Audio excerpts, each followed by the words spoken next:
Bienvenidos a Punto y Coma. Hoy hablaremos de la educación del futuro.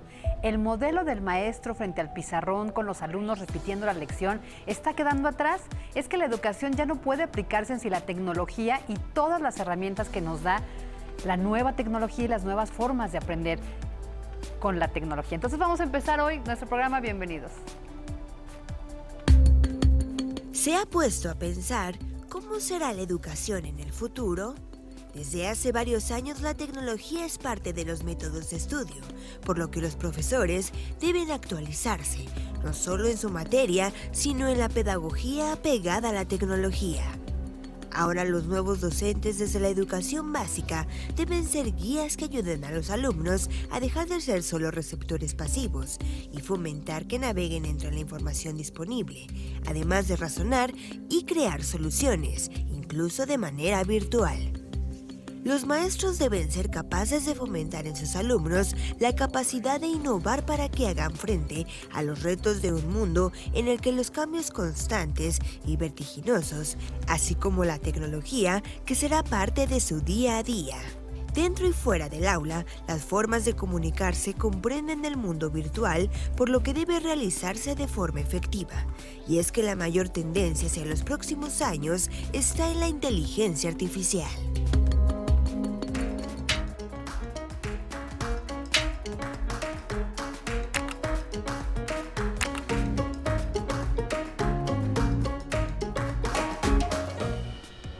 Hola, ¿cómo están? Soy Fabiola Guarneros y me da muchísimo saludarnos. Es viernes y espero que su día esté comenzando increíblemente bien. Ilian Cedeño, ¿cómo estás? Fabi, muy bien, muchas gracias. Aquí interesada en este tema, ¿no? Porque cada vez la tecnología avanza más y son retos que deben enfrentar adultos y niños también. Y sobre todo los maestros y en las aulas y en los salones de clases, porque pues la tecnología, ya decimos, los niños de ahora casi nacieron muy familiarizados con la tecnología. Hay muchos que desde chiquitos pues ya manipulan los celulares o las tablets.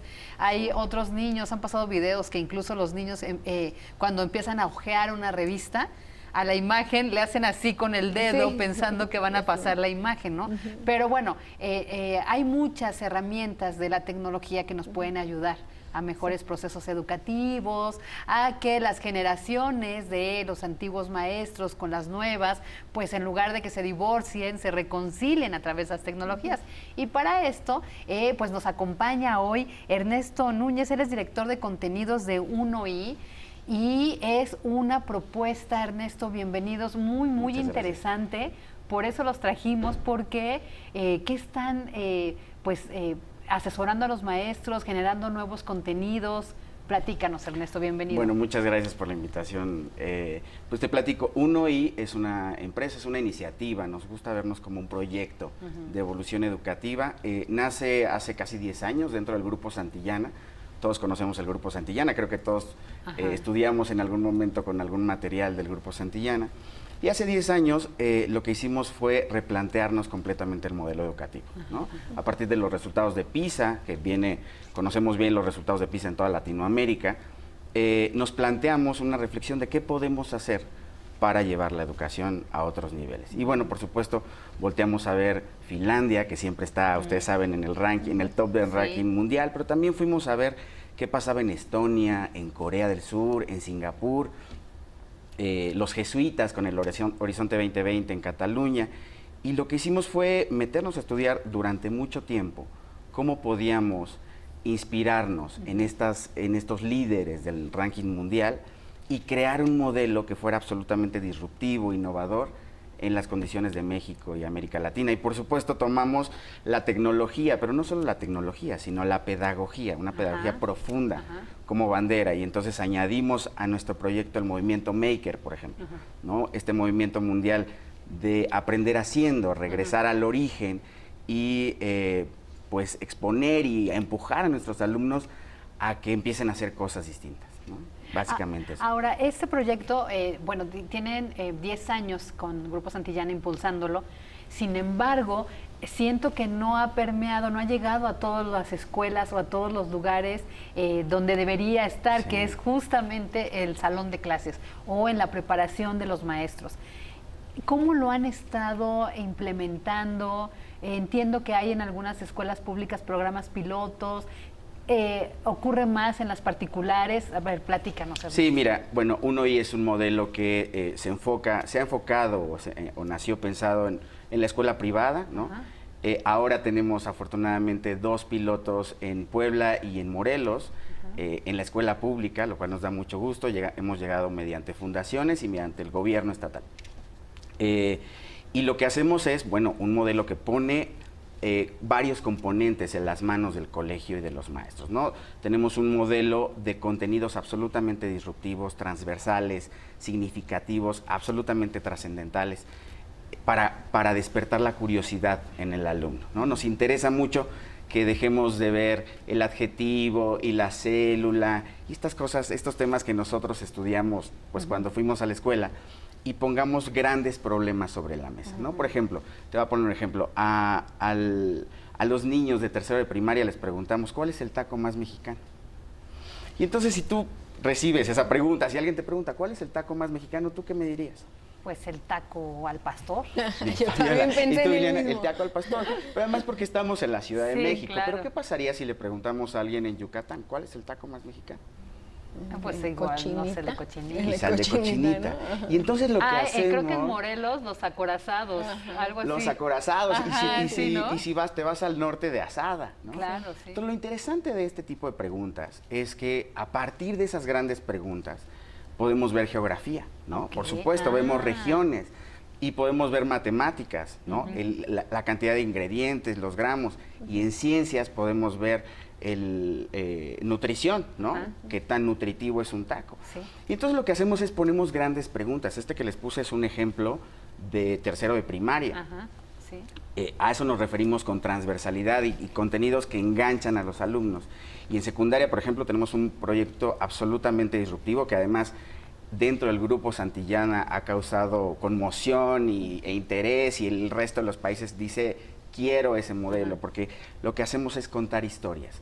Y contamos historias a través de video, porque es una generación que se comunica muy bien con el video. Sí. Ustedes saben, todos quieren ser youtubers, ¿no? En secundaria. Sí, de hecho sí es cierto, sí. Tenemos grandes productores.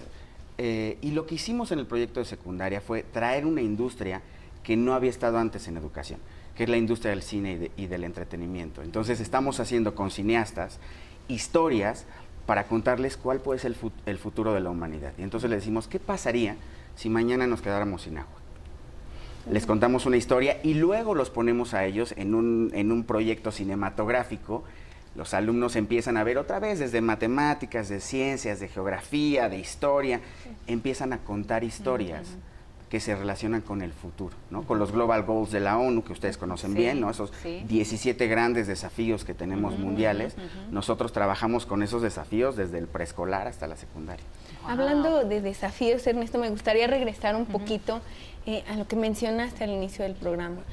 Los retos y también como la forma de meter o ingresar la tecnología en los adultos, porque ahorita ya nos diste los ejemplos de cómo lleva a la práctica el alumno o el niño de primaria o de secundaria, bien, este modelo. Pero, ¿cuál es el reto que está enfrentando un adulto que no creció con esta tecnología? Ya lo decía Fabi, para los niños es algo muy natural ponerle un aparato electrónico en un salón de clases, que le expliquemos, como bien dices, contarle una historia y que rápido pues se adapte y le entienda. Pero los adultos, en este caso los maestros, ¿cómo integran ustedes o de qué manera podemos llevar esa educación del futuro a un adulto, ¿no? Claro. Porque supongo y lo vemos con familiares, que no es fácil para un adulto que no creció inmerso en la tecnología. Es muy fácil que le agarran la onda a las redes sociales, pero supongo que no es lo mismo a las aplicaciones de aprendizaje. Y agregar, y como tú dices, y no solo la tecnología, porque uno y no solo es tecnología, es un cambio de pensamiento. Y para los adultos es muy difícil darle la vuelta, ¿no? Muchos de los adultos, vamos a hablar de las generaciones que ahorita tienen, no sé, entre 48 y 60 años, menos, que todavía andan clases. A ellos les enseñaron a estar en una caja. Ya ves que los grandes innovadores dicen, no se salieron de la caja nunca. Y ahorita lo que tú mencionas, disruptivo, es salte de la caja. ¿Cómo le están haciendo, como dice? Es una pregunta muy interesante, porque desde que nació el modelo pensamos que no solo teníamos que ir alumnos, porque ellos son los más fáciles en realidad. O sea, tú pones un problema de esta naturaleza y la verdad es que te sorprende. Creamos un modelo de acompañamiento y esto creo que es uno de los éxitos más importantes que hemos alcanzado como proyecto. Tenemos un grupo académico que acompaña a los colegios. Diseñamos un modelo de formación docente para que si tú, por ejemplo, Ileana, eres docente, digas, bueno, ya llegó uno a mi colegio, ¿qué voy a hacer? No te preocupes, te acompañamos. Y el primer acompañamiento es la emoción. Lo primero que hacemos es emocionar.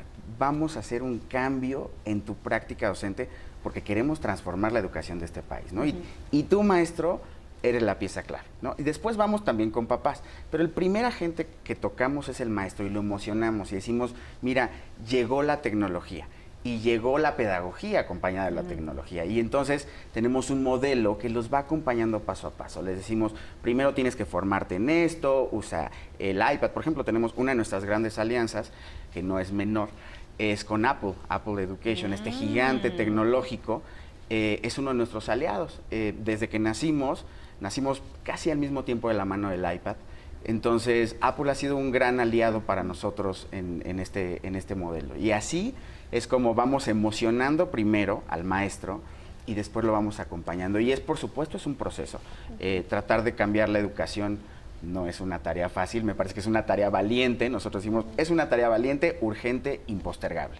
Vamos a enfocarnos en eso. Pues vamos a hacer una pausa, no le cambie, como ve, el tema está interesantísimo, sobre todo ahorita que muchos papás ya están cerrando los ciclos en las escuelas, entre hoy y el lunes entregan documentos oficiales en las escuelas que faltaban, viene el periodo vocacional, pero empecemos justamente a repensar en los modelos educativos, así que no le cambie, regresamos.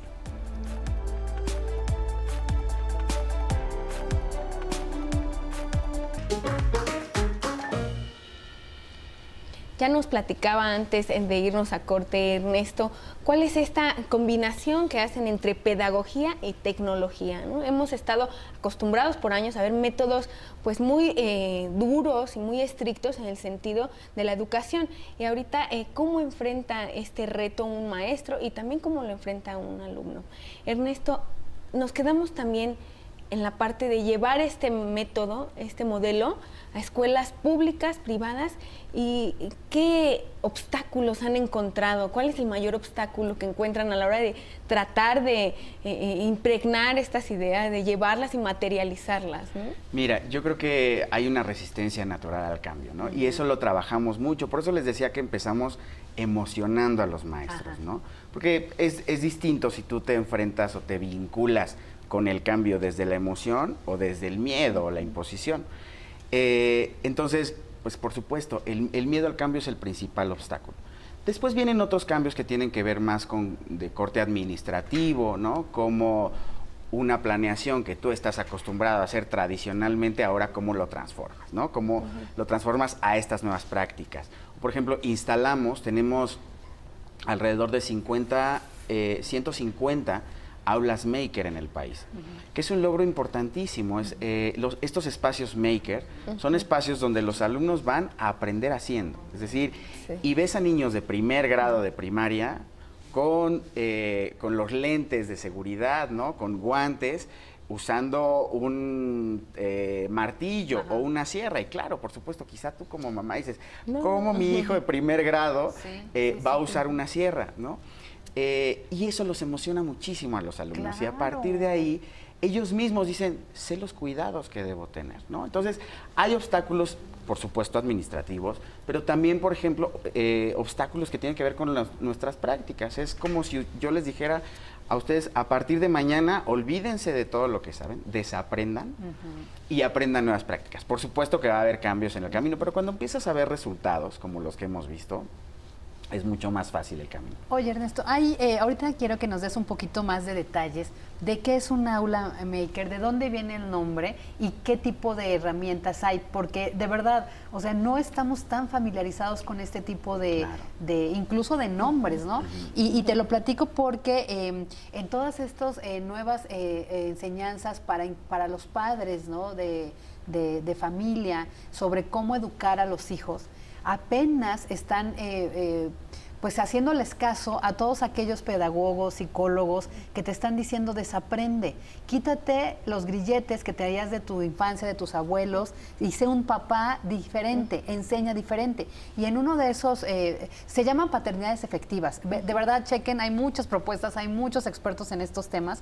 En Facebook pueden encontrar miles, véanlos, hay varios métodos, pero en uno de esos justo decía, los papás del pasado, y todavía algunos, tenemos la intención de coartar la libertad de los hijos. Y de 2 a 4 años o de 4 a 6, que están en la parte de la experimentación, no toques, no hagas, no esto, no agarres la jarra, no te sirvas el agua. Cosas tan sencillas, ¿no?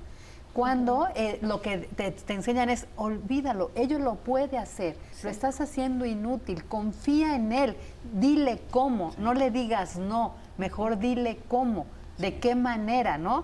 Exacto, entonces esta aula que tú dices me hace mucho sentido con esta nueva forma de reeducar como padres, porque efectivamente ellos van a empezar a manipular cosas que en tu casa le dijiste no, ¿no? Por ejemplo, los vasos de vidrio. Los vasos de vidrio en algunas escuelas Montessori reales les permiten sus vasos de vidrio porque dicen son inteligentes, son capaces de cuidar y no van a tener un accidente.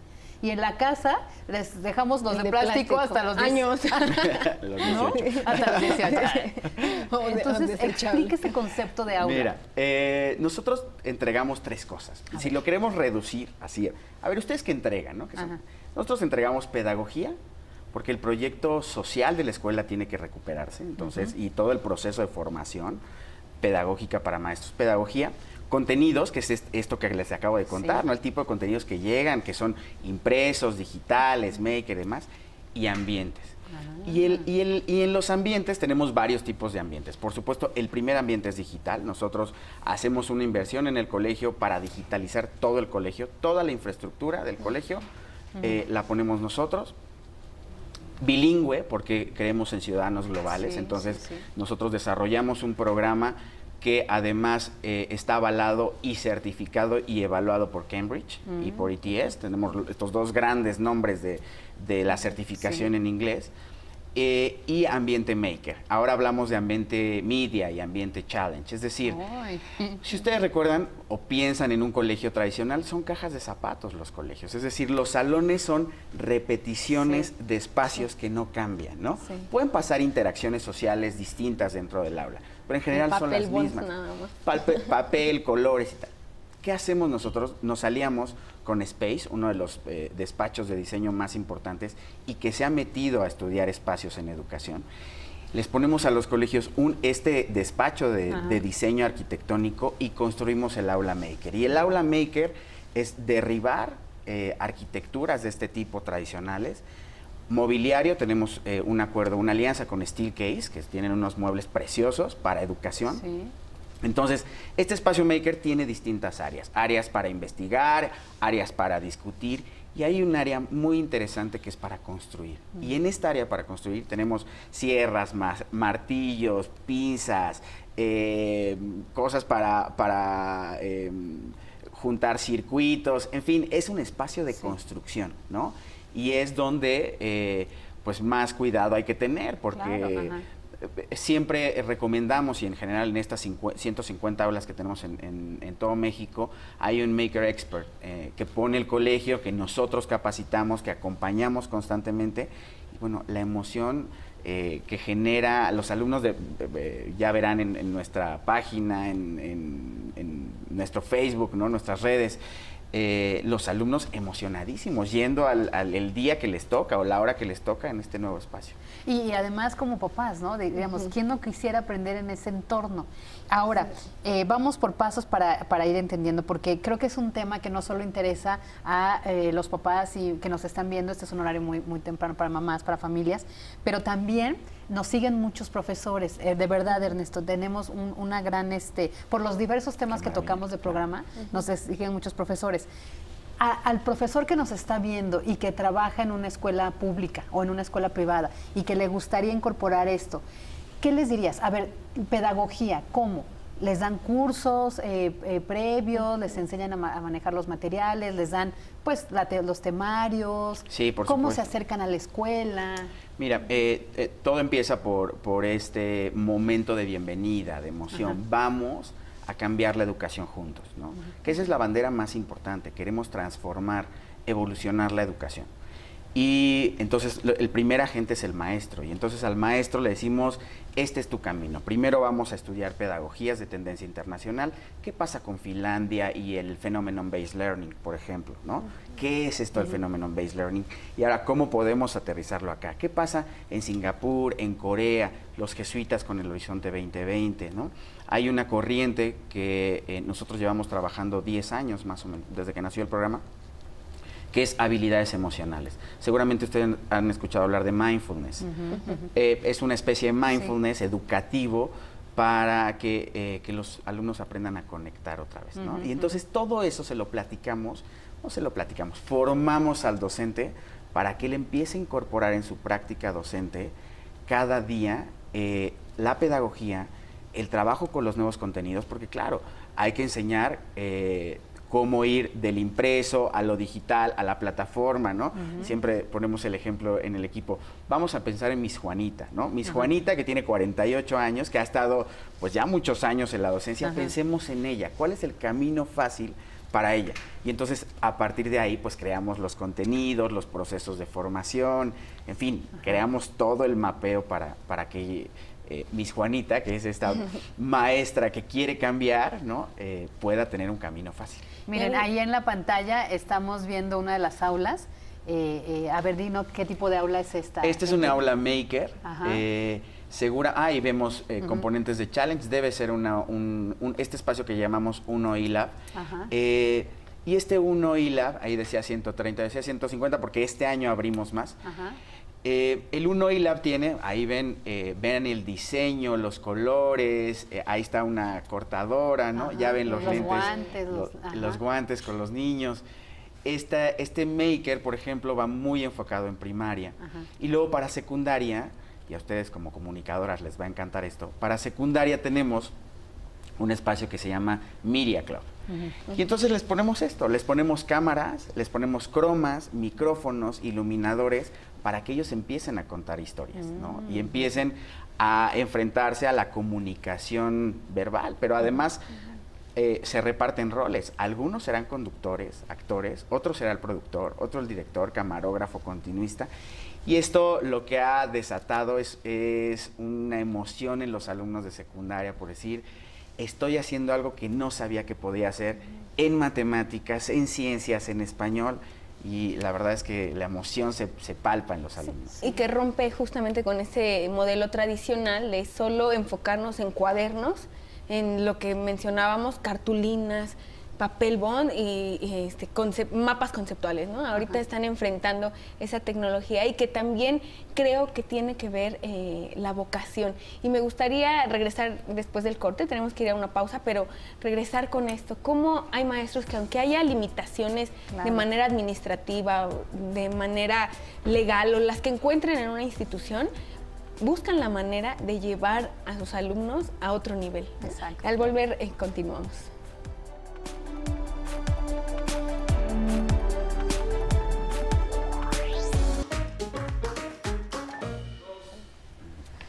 Pues estamos en este tema tan interesante de cómo cambiar la educación y con esto no es insistir en un divorcio de que lo que antes se hacía estaba mal y no, es justamente aprovechar el avance tecnológico, el avance incluso pedagógico, buscar los otros modelos de efectividad que permitan a las nuevas generaciones enamorarse de los conocimientos de esa manera, ¿no? Y Ileán decía algo de muchos profesores que tienen esa vocación, ¿verdad, Ileán? Sí, de llevar más allá de los obstáculos que encuentren a otro nivel la educación. Y yo recuerdo apenas hace unos años cuando trataron de llevar tablets, recuerdan, a muchas aulas, y lo vi con familiares, ahí se quedaron las tablets y no les dieron el uso necesario porque simplemente los profesores podían haberlo usado para evaluar, para hacer como un respaldo de calificaciones o algo y no, se perdió el uso de esas tablets. Entonces, Recuerdo bien y me gusta tocar este tema de la vocación, porque hay maestros que, aunque no cuenten con esa tecnología, rompen ese modelo de cuaderno, de cartulina, de papel bond y llevan a otro nivel y aprovechan, no se vuelven enemigos, ya lo decía Fabi al inicio del programa, enemigos de la tecnología, sino lo toman como un aliado y también así evitan que el niño termine comiéndose al maestro, porque me imagino que si no van al ritmo del niño y de las necesidades de un adolescente, pues terminan los niños por aburrirse en una clase,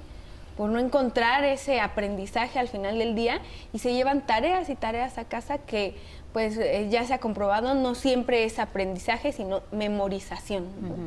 ¿Cómo convences a un maestro que tiene resistencias? Y luego la parte de la plática con los padres de familia, que son la segunda parte de la resistencia. Sí, mira, es que acaban de tocar varios puntos súper interesantes que además nos encanta a nosotros reflexionar sobre estos temas para ver cómo podemos seguir evolucionando, ¿no? Nosotros, hay una frase que nos encanta, que es: tecnología sin pedagogía es pirotecnia. ¿no? Es decir, y resume o describe lo que acabas de decir que pasó con las tablets, ¿no?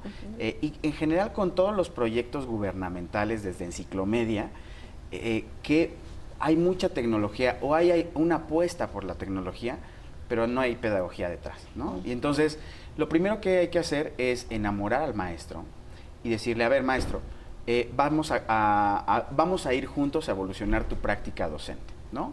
¿Cómo lo hacemos? Explotamos tu vocación, porque todos los que hemos sido maestros, pues sabes que hay una vocación, hay un amor atrás por tus alumnos, ¿no? Sí. Y luego vienen los papás. Y ese es uno de los temas más sensibles, porque tenemos una generación de papás más involucrados, sí, o sea, quieren saber más, preguntan más, pero también una generación de papás poco informados, es decir, tú me puedes decir como mamá: me encanta el proyecto, me encanta el modelo, pero llegan las calificaciones y quieres ver dieces, ¿no? Sí.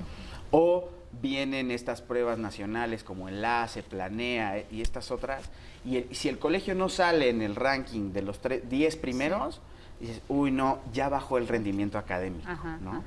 Entonces, a los papás hay que educarlos también. Los papás necesitan meterse a estudiar un poco más, qué pasa en la tendencia mundial. Nosotros lo que hemos hecho, tenemos instalado un departamento de investigación educativa solo dedicado a ver qué pasa en la tendencia mundial, ¿no? Y, por ejemplo, mindfulness, que les comentaba hace un momento, es parte de la tendencia mundial en educación. La pedagogía de la curiosidad, saber hacer preguntas, es fundamental. Pero incluso como papás, ¿no? ¿Qué pasa cuando tú a tu hijo adolescente le dices: ¿cómo te fue?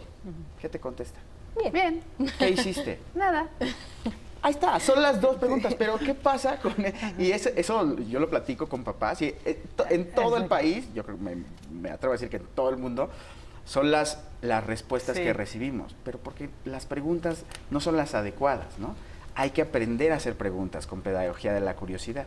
Entonces, lo que hacemos nosotros es acercar a los maestros, directores, dueños, coordinadores, es decir, a todo el cuerpo del colegio, a esta nueva pedagogía. Vamos a hacerlo de manera distinta.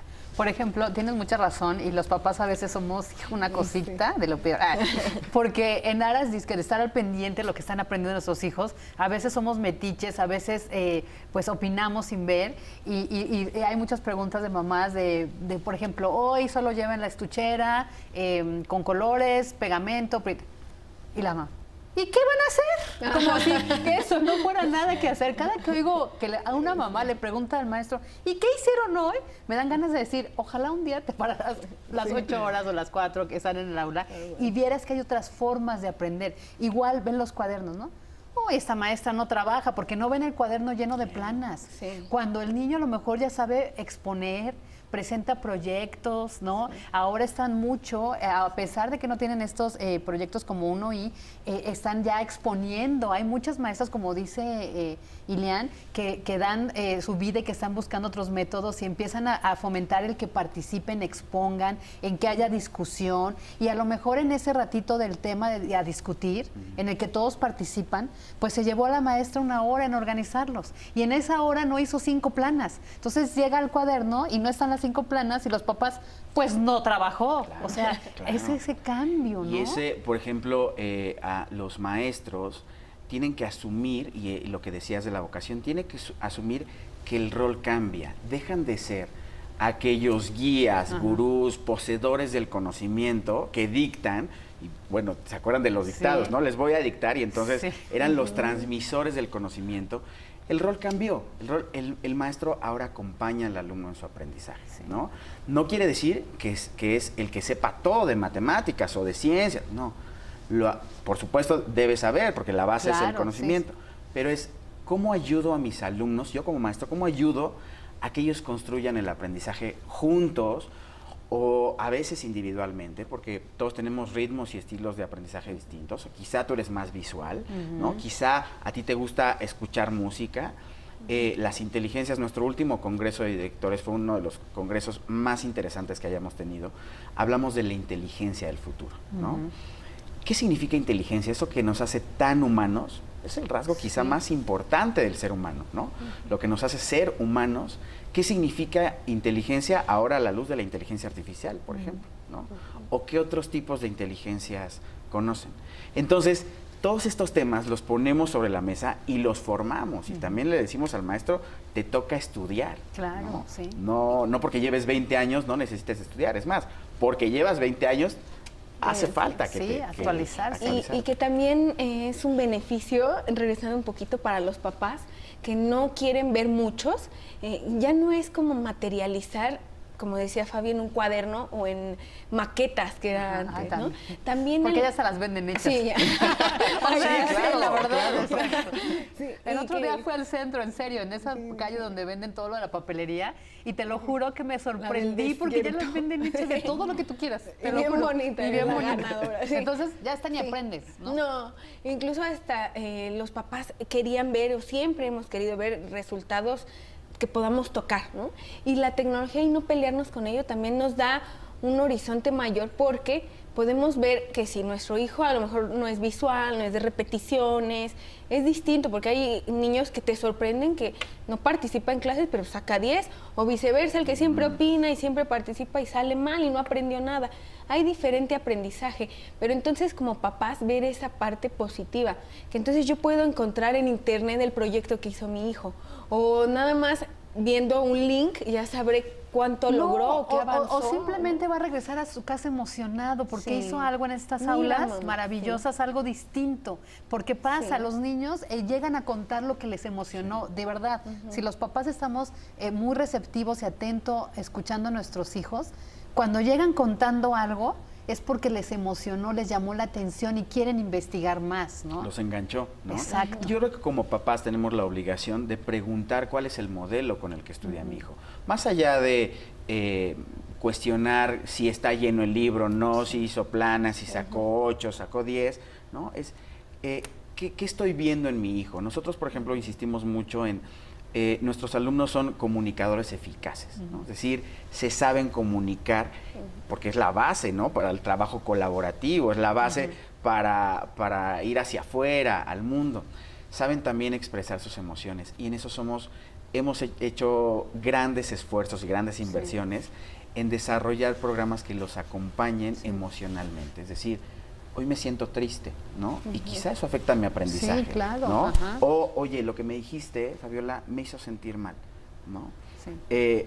Entonces, una educación emocional que nosotros no tuvimos y nosotros apostamos muchísimo porque queremos alumnos que sean resilientes, que tengan conciencia social, que tengan empatía con el mundo. Ese es otro punto interesante, también la formación de valores que acompaña la tecnología, porque se me viene un ejemplo rapidísimo a la mente. Cuando se equivocaba un alumno en el modelo tradicional, ¿qué pasaba, no? Mamá o papá les arrancaban las hojas, o llegaba un momento en que si borraban tanto ya se veía pues, el hoyo ahí. El hoyo ahí de, sí, en serio, de la Entonces, eso también a ellos les causaba frustración, yo recuerdo, y es un sentimiento con el que no te enseña ni el profesor ni papá a lidiar con eso, de ver un trabajo mal hecho destrozado. Y la tecnología nos da ese beneficio de que si no está bien, pues se genera un archivo nuevo, exacto, y ya, y no sí. genera en mí coraje, ira, ni Impotencia. odio a mi papá ni a mi maestra, ¿no? Porque me arrancó la plana. Y luego hasta tenías que enumerarlas, y con la tecnología ya, ¿no? Sí, y Nos mira, ayuda. y no solo es la tecnología, es un cambio de perspectiva. Nosotros, por ejemplo, hablamos mucho de se aprende más del error y del proceso que del resultado, ¿no? Y lo decimos quizá en la vida y es difícil llevarlo a educación. Y decir, ¿cómo capitalizamos el error? Te equivocaste. Ahora hay que ver por qué te equivocaste. Vamos a ver el camino, pero vamos a revisarlo juntos. Porque yo como maestro no voy a juzgarte por el resultado, que ahí es donde veo el error. Quiero que veamos juntos, y por eso les digo que cambie el rol de ahora un acompañante. Quiero que veamos el proceso que seguiste para ir viendo en dónde pudiste haberte equivocado y por qué cometiste un error, ¿no? Y del error aprendes muchísimo, ¿no? Imagínate emocionalmente si los efectos de decirle, está bien el error, ahora vamos a revisar por qué. Wow, ¿no? Sí. Es otra manera de vincularte con tu educación en todos los sentidos. Claro, ¿no? Y vamos a hacer una pausa porque al regresar quiero, Ernesto Núñez, que nos platiques cómo se puede llevar este modelo a las escuelas. Ya van 150, debemos ir por muchísimo más. Y que nos platiques cómo se hizo la particular, cómo tiene que hacerse y si se invierte o no. Y en el caso de los dos pilotos del educativo, cómo llegaron ahí y cómo podemos hacer que esto llegue a más escuelas públicas. ¿Les parece? Y bien, bueno, vamos a hacer una pausa, no le cambien, mándenos sus preguntas, @punto y coma _TV, @Fabi Guarneros, Sedeno Ilian. Sedeno Ilian. Vamos a hacer una pausa y regresamos.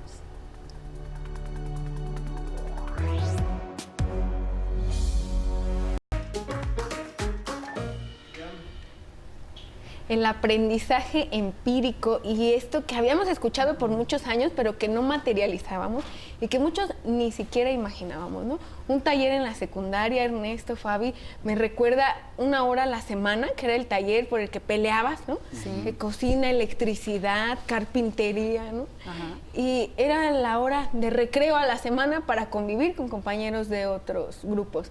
Y ahora con este modelo, me imagino esa hora de diversión y aprendizaje, pero los 5 días de la semana con tareas que me gustan, que son agradables para el niño, que hacen que aprenda el menor, que mejore el profesor y el padre de familia. Pero antes de irnos al corte, Fabi ya preguntaba, ¿cómo hacemos que ese mismo modelo llegue a más escuelas? Porque 150 aulas makers son muy pocas, ¿no?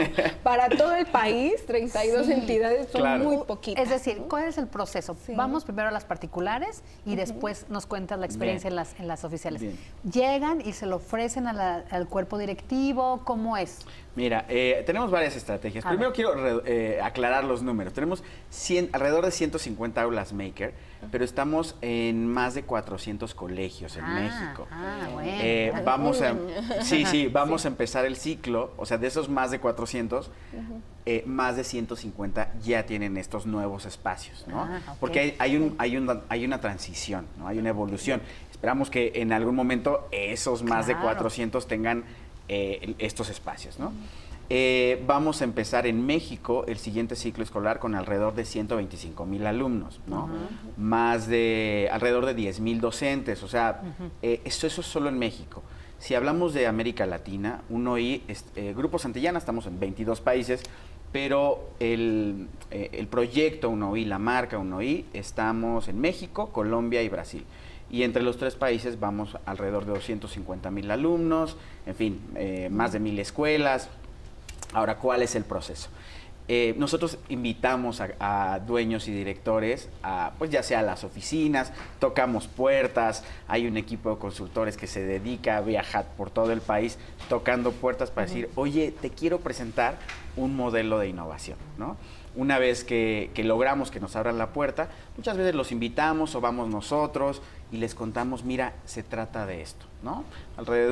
Nos toma un par de horas contar el modelo, hacer alguna experiencia para que la vivan y a partir de ahí empieza este proceso en el que el colegio no invierte un peso, nosotros hacemos toda la inversión en infraestructura digital, en ambientes maker, en los contenidos, la formación docente.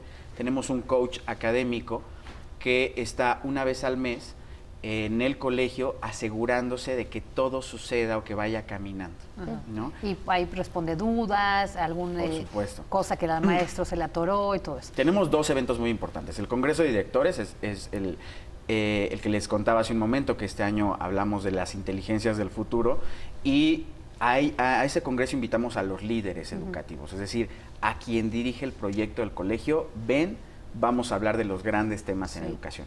Luego tenemos nuestra capacitación inicial, que hemos reunido más de 3,000 docentes en la Ciudad de México que vienen de todo el país. Es un evento increíble donde los emocionamos y decimos, aquí arranca, y es el primer acercamiento. Y después en el colegio estamos con este coach académico una vez al mes, una vez cada 3 semanas más o menos, acompañando y viendo que todo el modelo fluye. Ahora, perdón, y digamos, ya está así. Hay escuelas que se interesan, empiezan con toda la preparación y ya el material, digamos los libros y todo eso, los padres de familia lo asumen. Por supuesto, se firma un contrato y empezamos con la plática para papás, ¿no? Vamos a emocionar ahora a los papás, a enterarlos de cómo van a aprender sus hijos de ahora en adelante, y ellos pagan por nuestro modelo, es un pago anual, y el colegio recibe absolutamente todo. Perdón que te interrumpa, pero sí es importante que lo sepamos, porque hay escuelas privadas que siempre cobran el material, siempre, o sea, esto es normal. Cobran los libros, los cuadernos de trabajo y a veces hasta softwares especiales para acompañar. Y de verdad, a veces salen muchísimo más caros que todo lo que ustedes nos están poniendo. Estamos hablando de alrededor de, ¿qué? ¿5,000 pesos? ¿6,000? Va variando, depende mucho de la decisión del colegio. Porque es al año, ¿no? Porque es al año, es un pago anual. El colegio decide qué modelo, porque hay, digamos, se divide, hay un core program, digamos, ahí hay un modelo básico, y luego a eso le puedes añadir un iPad 1 a 1 por alumno, y por ahí empiezan las variaciones de precio en distintos colegios. Pero es un pago anual que lo hacen los papás. El colegio no tiene que invertir un peso en infraestructura. Nosotros llegamos, instalamos absolutamente todo. Por supuesto, es un contrato que se firma a varios años, porque hay que amortizar toda la inversión que nosotros hacemos en el colegio. Sí, claro. Pero bueno, tienes ya formación docente para tus maestros, un acompañamiento constante, todos los contenidos impresos y digitales, la certificación de Cambridge, por ejemplo, seguramente te tocó pagar con tus hijos la certificación de Cambridge por separado. Bueno, nosotros te incluimos ya la certificación. Y es que justo por eso lo digo, como madre de familia, he visto, pues, has tenido a tus hijos en la escuela, has visto varias escuelas, y ves todos los presupuestos y todo, y había una escuela, no hay que decir nombres ni nada, pero que además de la inscripción y todo eso, cobraba alrededor de entre 6,000 y 7,000 pesos, solo preescolar, Ernesto. En primaria era de 9,000 en eso, por el material educativo. Y extra, de 4,000 pesos un software que era literal, era una clave que tenías que poner en tu computadora, que si tenías Mac ya chafiaste porque no la habían hecho para Mac, entonces tenías que hacer otro gasto y tenías que estar hablando porque no podías instalarlo. Claro. Entonces dije, ahorita si hago cuentas, ahí pagué muchísimo más y no tengo estas maravillas de un OI. Claro, mira. ¿No podrían hacer una como reunión con papás previa para que los papás pidamos que llegue un OI? Mira. O sea, escuelas, queremos un OI. ¿No quisieras un OI para tu hija cuando entra a la primaria? Claro, y también ahorita que lo menciona y se escucha, pues desde la plática ya convincente, ¿no? Y ya es como garantía de aprendizaje y de un futuro estudiante y luego trabajador. Evitarías deserción incluso escolar, aburrimiento, que el niño no quiera ir. Ahora, híjole, tenemos que ir a la pausa, pero de regreso, las escuelas públicas, porque es de verdad donde ahí tenemos que apostar, donde no hay recursos, donde la gente apenas está teniendo para pagar su día a día, y es donde tenemos que incidir, porque es la mayoría de niños de este país. Vamos a hacer una pausa y regresamos. Muy bien.